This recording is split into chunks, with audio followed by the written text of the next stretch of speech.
absolutely vital once again. And it comes down to a very simple idea. If we had that straight shot come into the jaw here and we come off to here, and whether or not there's any resistance that we've got to let them back a little or through a little before we go to work here, whatever we do must affect the opponent's balance. Right? Because all the other principles together, if I leave him on balance, he's able to respond with something else. So if I hit here, that's nice, but if his head's still over his heels, then I've got a problem. So what I must do is make sure that whatever else happens, that moves, the head shifts away from the heels so that we can affect the person in their entirety. So what about if it was a hook punch? Well, I could choose to go in, and we're going to make the head go back away from the heels, or I could choose to move around and continue the arc that they're travelling on. But whatever we do, we've got to change their balance. So most people judge their balance by whether their head is upright or not. There are certain situations where we might look at it slightly differently, but essentially what we're looking at is the verticality of the spine. If the spine's upright, then he can carry on. Right? Whether or not we're twisting around, if everything's going lovely but we're moving and the spine's still upright, then he's still able to respond with other things. But the second we change that alignment, then the person stops thinking about how much they're going to hit you and starts to worry more about how they can stay on their feet.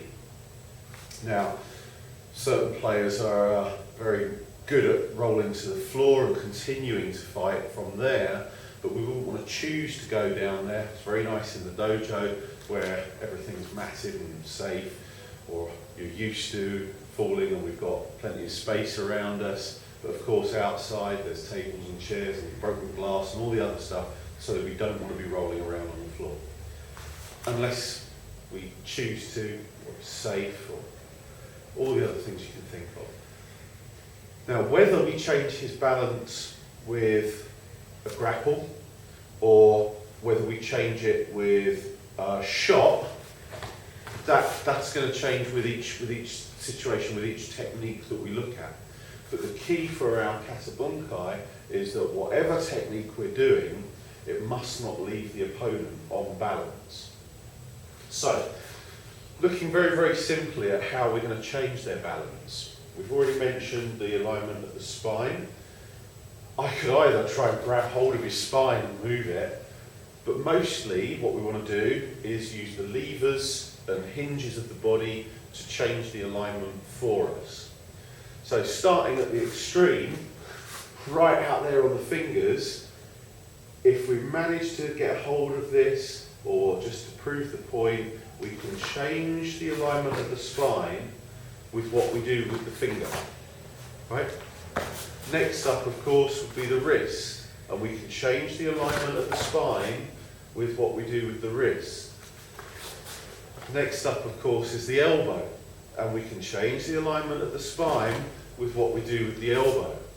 And beyond that, of course, into the shoulder. Now, if we can do those things on the arm, then you know that we can also do them on the leg. From the hip, through the knee, down to the ankle, and even, ridiculously, on the toes, we can change their alignment by manipulating those things. People are always going to argue about, well, outside you'd be wearing shoes. Sure, and that means that I've got a bigger lever, because if I can get my foot underneath the shoe, then I've only got to move that shoe to take the whole of the balance. So playing with toes in the dojo is a fun thing, but it doesn't automatically get negated by different types of clothing. When we're impacting, if you impact directly in towards the core, then someone's able to resist, and that doesn't necessarily change their alignment. But if you impact and it's not straight, but it starts to tip either down or up, or We manipulate by using the other factors that we talked about, like hikite, to give us a different angle for our straight impact to be hitting the plane at a different angle to create a down shot or an up shot. Then that's going to change their balance too. Fighting where we're drilling into the body like this is just going to condition the skin, condition the muscle. It's not really going to give us an effect on the body. But as soon as we change that shot from one that lands square to one that takes the balance, gives us a change in the core, change in the person, and greatly affects their ability to continue. Down there on the body, we can test it, we can train it. Up here on the face, maybe less so. If you really want to cut down the power, we start hitting in towards the core, it's annoying. Nothing's ever pleasant when you're hitting in the face.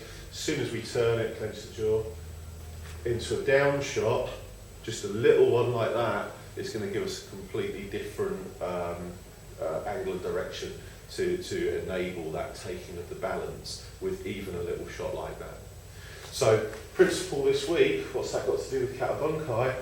Every move you look at, punch comes in, we deal with that, we grab that like that, I put that in like that. If I practice it in a way like this, there's nothing been done.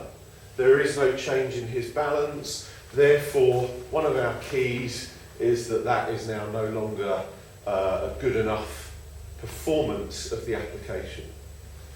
When the punch comes in, we deal with that like that and put that in like that. That takes his balance, and automatically we can say that that's given us something more appropriate, and another key towards it being a successful application.